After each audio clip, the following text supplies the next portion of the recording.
impresario Joaquim Zambola Patna émission à la vérité. Avant de aller pour le David Livingstone. David Livingstone, oh yo, papa, neba sina ko yem sina âge 9 ans, 10 ans été. Comme ça religion, business ya liboso na fina yo. Biloko ezali na ba livre ne akoma na komi ko pesa bino yango. Ba secret ya David Livingstone. Sikali David Livingstone aye ko kiba très célèbre, très spécial, très simple pour modèle yo mondimi. Tiens mwana mutu akabola kina bisoni kama papa na ya molimo na papa na abota parce que papa na zaipe papa na pe molimo kwa yeba ipe mosambela. Asila ko yebse que mwana bisika nyonso okena mabele oyo. Comme ça religion qui est chrétienté. Comme ça Jésus priorité na yo na vie na yo. Likambo tambola kina en Afrique, likambo yo. Chaque pourquoi, chaque jour, David Livingstone azaye ko yebse na batu na ujiji. Quand on a na bakumu nyonso wana na bakoko na biso ete bo comme ça religion priorité na vie na bino. Ya mwana Afrique centrale loyo biso za lokola bata arabe te ko musulman islam eza religion te parce que papa David Livingstone apanza ki sango balamu na Afrique centrale nyonso ete bo comme ça religion chrétienne priorité na vie na bino. Alléluia.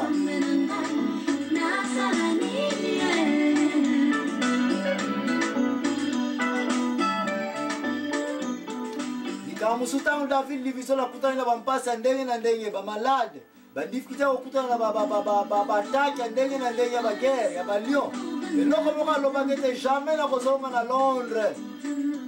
jamais na kozonga na mokili na ngai parce que eloko moko na ekotia ngai calme na nzira na ngai ya kosala nzambe liwa kaka mute ko stopper ngai na tika kosala nzambe liwa kaka mute ko stopper ngai na tika ko continuer mission na ngai en tant que évangéliste en tant que missionnaire kat na Afrique centrale oyo liwa kaka mute ko stopper ngai pasi te maladi te famille na ngai pete mwana si na ngai pete mwana ngai pete kaka liwa mute ko kabola ngai pona tika effort na ngai ko tea liloba na nzambe na Afrique centrale oyo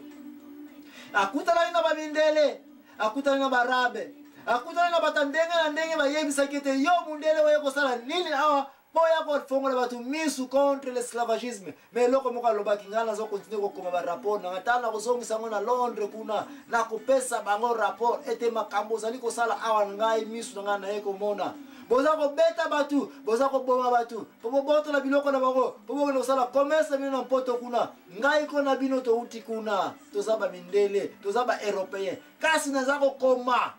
contre ba rapport na bino place moko yeko kutana na mama moko boye bakati maboko bakati misapi atuni mama pona nini habiba somba kingai une jeune fille une femme une ngalula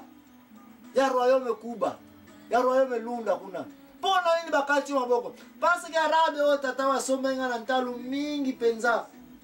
bongo batambusinga ba kilomètre nazoka kotambola te papa na lembi kanda esali lokola moya kumba kati bisika nyonso zo kumba ngayo na ngana yebi na ngai kutu te kanda esali akati ngai maboko. David Livingstone en tant que médecin traitant qui femme wana kanda esala ki akanga ki photo kanda esala ki David Livingstone akoma ki ba rapport wana na Londres na États-Unis ete bino nonso ba mindele kuna botelema bawo bazali ko ya awa bino mozaka ko yoka na sango mengai ne ko mona misu na ngai ba ya pona ko exploiter ba noir ngana ya pona te bango liloba na nzambe na ya pona te bango sango balamu kasi biso na biso tozako yaka tozako salaka misala ya salite bo stopper esclavagisme botika ko exploiter ba noir oyo bazali batu lokola ngai ko na yo bazali na makila nzamba lingi bango bazali ko sala nzambe totika biloko oyo David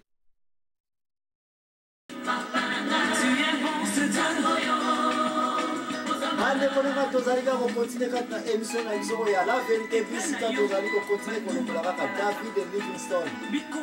Livingstone oyo mateya ezozuzile na verset na ye na mkati na maloba ya nzambe oyo ye alingaki mingi na vi na ye kiye na mokanda psaume 119 kati na mokanda psaume 119 oyo kutungana lingaka oyo David Livingstone alingaki mingi ezalaki na Psaume 119 verset 27 azakoloba ete Nzambe tika na comprendre maloba na yo ba instruction na yo mibeko na yo liloba na yo mpwete na kwa medite yango tango nyonso nazana ba surprise ya ba makambo ya ndenge na mutungisa ndenge na ba mikakata na ndenge ezali koleka na vi na ngai. David Livingstone awa tokomi kolobela bandeko na nga tokomi okende na suka ya émission oyo mpasi na ye ya koteya liloba na Nzambe ya kozala mondele parmi bato moyindo ya kovivre na bandako ndako ya David Livingstone bafoto ezali wana efundi bien ke ezalaki kutu na kadena te azalaki kolala na pembeni ya bandeko na biso baposo na biso bayeki bayeki kovanda wana olingi kolia bayeki kopesa mwa eloko kolia azalaki kokabola. David Livingstone atiki histoire moko ya mabete na village moko akendaki teke oh papa pasteur wana oh mundele wana kutu baye kotele mwasi moko na pembeni oh ale azuye akwei na ye oh azui bana basi azui mwasi mususu azalaki marié atikaki mwasi na ye mwasi na akufaki metotika komona teke David Livingstone ye wana watu kwa tina basi batu na ba village na poye aza mundele akene kozwa mikamo kutomi komona mundele azalaka na kase bala jeune fille bayengo nyonso kaka mundele tokomi komona lelo muta utaka na mpoto oyeka na Afrique ba fille nyonso kase bakomi ya yo pona ni paseke diaspora auti na mpoto. David Livingstone yeko diaspora kati na société na biso na Afrique mais totika komona histoire na yete ke ka abise humanité totika koyeba eto totika komona ete ko David Livingstone ye aitile munduki po attirer po yiba po zo biloko po zo na Londres même la première voyage de David Livingstone azongi na wolo na palata te azongi na babikeko te azongi na richesse moko te azongi na mikandaka ya mama kamune amonaki alobaki akomaki pe encouragement na ye ya koyebisa babindele te botika exploitation oyo biloko oyo koya komona ete David Livingstone ayeko bela na Ujiji na Zambi wana sante komi matata kisi na ye bandeko na ngai ezalaki na mwa boîte ne en tant que médecin ya kotala boye na kisi yango su boîte yango lukobe ya wana fi mwa valise ne wana banoir bayibi ye yango lisusu mutu aza kobela malaria dysenterie sikoyo fosala kaka médecine traditionnelle qui est aucun mal na médecine traditionnelle ya bokoko na biso banzete. David Livingstone akotaki kisi te mais akotaki na médecine traditionnelle ya koyeba mpe banzete nini yango akoki kose traitele mais esimbaki te tikino aye kokata pema na Ujiji wana na kati ya village azali kovanda aye kokufa. Bandeko na ngai ntango tozali kozonga tokolobela Valera David Livingstone na tangu sikoyo asili kokutana na liwa mais avant akutana liwa bandeko na ngai tika tolobela mwa muke na kokoso mususu tata David Livingstone akutanaka nango mpona koyeba ete eske babindele nyonso bayela na Afrique mpona koexploite bato moyindo ube babindele bazali oyo baya mpe na liloba na Nzambe mpona liloba na Nzambe mpona bolingo ya Nzambe ya Jésus mpona kokabola la parole de Dieu entre ngai na yo lelo oyo tokoma na Bible na Afrique centrale pongana yo lelo tokoma na Bible po Bible yango pe ezalaki ya solo euta na Jésus euta na poto te euta na mundele te eya na diapason moko entre ngai na mundele to iko zona même horizon dakivukuna kwako yo pe lia na yo pe fongola na yo pe teya na yo pe koma na yo disciple yo pe koma na apôtre yo pe koma na missionnaire na bisika oyo vie ezali na mpasi kende tia muinda yango na ka nkole so sengaki poto tika balokuta o tokomi ko yoka na ba radio bakachopa oyo baza kolobaka na biso kaka o baindo boza kolanda babindele kuna dola na bakoko oyo biso bakoko na biso bango pe bazali na bakoko na bango bakoko yango balobaki bakoko ngo bayebaki Jésus te biso to yebi Jésus to moniye to goûter to moniye bazali kitoko bakoko na biso oyo jamais va se plaindre qui était mokanda o bayeri biso na buatu jamais ils avaient accepté mokanda oyo metango mokanda oyo pe ye babindele barabe basi ba déranger na bango déjà Afrique pour ne pas dire que la Bible mutueko exploiter Afrique ce n'est pas vrai. David Livingstone tama yaki na Bible na Afrique centrale deja bamindele bakota kina bakonya na Afrique Centrale pour exploiter mutu mwindo bamindele na barabe bakosa ja esclavagisme na bango sans Bible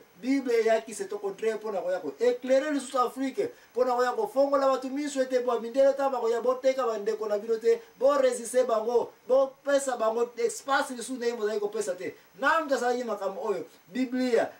oyo nani oyo Rwanda David Livingstone ayela miso ndeko na ngai tokomi na place oyo ezali ete bandeko na Londres na ba-américain tamba mona ki premier rapport ya David Livingstone bayekozwa décision ya kotinda Stanley V poakende akende kokanga ala na makolo nyonso ya David Livingstone mpoete azwaye bazongana na Londres parce que communication ekatalaki presque pour 6 ans batu ayeba asute akufa to azali vivant. Alléluia. Bande konanga tanzo liko zonga toko lobe la place Stanley ayeko kutana na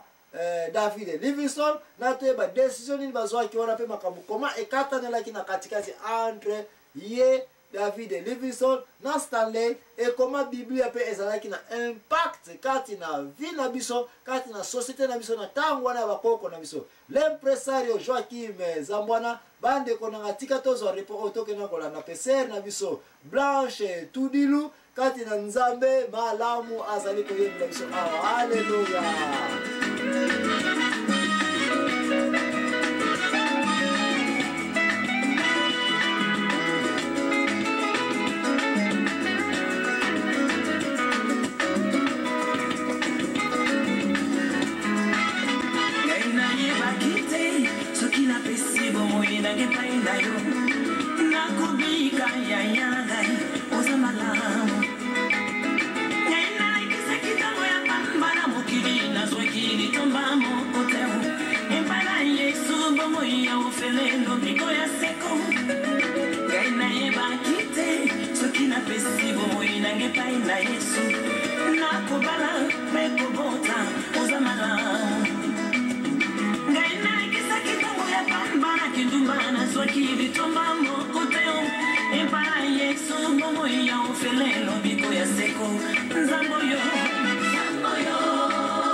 La vérité, tous en Ika Kolobela, Makamutali, David Livingstone, Tata Namisa Molimo, Tata Ekofena Psona, Afrique Mona Kopesa, Samu Malamu ya Jésus, Mona Kopesa Biblia, Namozema Moma ya Solo, Mona Moya Kolakisa Bisopete, Moindo, Namodele, différence de réalité, celui qui travaille, Biso Mokoto, Konti, na Biso Kopesa Petole, Totoli, même Tekeke, Mundele, jaune, vert, pognon sur la mokili. Différence à la peau, les amis na mokili oyo. L'impresario Joachim Zambwana ndeko na ngakoke kumusikatika na émission ya David Livingstone. Yo mondimi ya Congo, oza obje oyeba nani wazali David Livingstone. Yo mondimi ya Angola, Brazzaville, Gabon, Zambie, Tanzanie, Burundi, Rwanda, Kenya. Biso nyonso bana ya Zambezi, biso nyonso bana ya Tanganyika, ina village ya Butembo. Papa David Livingstone mutabanda kama vile nyonso wana azalaka kuna. Haleluya. Nzambe apambana na tanzo yoko tiko sote kuna msikoyo.